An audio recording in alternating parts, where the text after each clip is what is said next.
যুগুন্দা বানাতে থেকে গেল, কোনো হিন্দু মুসলমান কয়া থেকে গেল না। মানুষ হয়ে বাইসা থাকো, সবাই নাম কবো মানুষ তুমি ভালো আছিলে।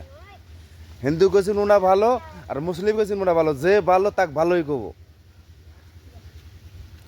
কি সুন্দর ঠেকতেছে না, হিন্দু কইতেছে কেউ না কেউ মুসলমান কইতেছে, সবাই পাগল তার জন্যে। আর এখন এই 7টা দিন ধরে সারা আসামের মানুষই ভালো হয়ে গেছে, ঠেকে গেছে, একদম কোনো কিছুই বুঝতেছে না। আল্লাহ হেদায়েত দান করুক সবের উপরে। এত সুন্দর দিন গেছে 7টা দিন ধরে।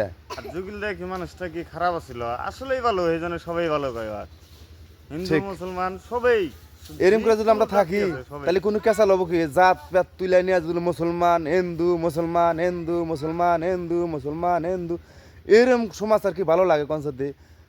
একদম ভালো লাগে না। এরম করে মিলামিশা থাকলে আল্লাহ কতটুক শান্তি, কতটুক মহব্বত, কতটুক দেশের উন্নতি হবো, মানুষকে এটা ভাবে।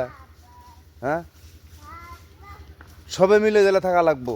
আজকে থেকে ভাবেন যে সবে মিলে দিলে থাকবো, দেশের উন্নত হবো, দেশের মহব্বত হবো।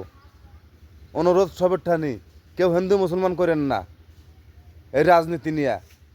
এই হিন্দু মুসলমান কইরাই কিন্তু আজকে আঙ্গুর এই ভেদাভেদ, না এই ভেদাভেদটা থাকতো না।